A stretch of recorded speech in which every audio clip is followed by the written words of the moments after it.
So Jian is my son and he is 7 years old. અને એને હું ઇવનિંગમાં cycling માટે લઈ જાઉં છું. તો ઇટ ઇઝ માય રૂટીન બની ગયું છે કે I don't just keep on walking. I say some 91, સામ 23 જેટલા બાઇબલ વર્સિસ યાદ આવે, કીપ ઓન સેઇંગ. આઈ સે અવર ફાધર, આઈ સે હેલ મેરી. આ મારું રૂટીન થઈ ગયું છે. જ્યાં સુધી એ 8 રાઉન્ડ્સ મારી ના લે એ રૂટીન છે મારું.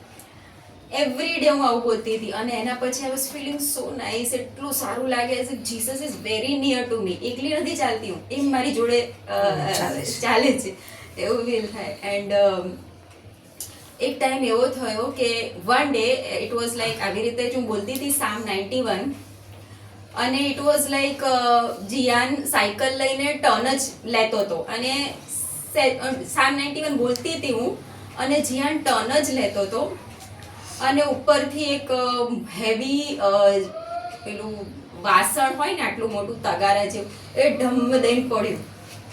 But it was really heavy.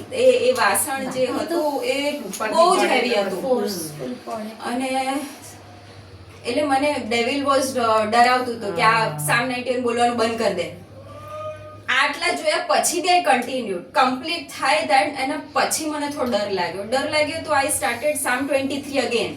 તો બી મને આમ શાંતિ ના મળી. અગેન સામ 91 ફરી બોલી શાંતિથી, ફરી સામ 23 ફરી બોલી. તો next step what happened is જીયાન હજી થોડોક આગળ જ જાય છે, શાંતિથી જ ચલાવતો હતો અને થયું એવું કે એ એકદમ જ એણે સ્પીડ પકડીને આખા રોડની આગળ જતો રહ્યો અને આઈ વોઝ લાઈક વેટ જીયાન વેટ. અને હું બહાર જાઉં ને મેં કીધું કંઈક થઈ જશે એમ અને હું બહાર ગઈ તો by God's name I will say કે કોઈ vehicle હતું નહીં. So there were 2-3 chances કે આને બસ સ્ટોપ કરવું જ છે, આ બોલવી ના જોઈએ.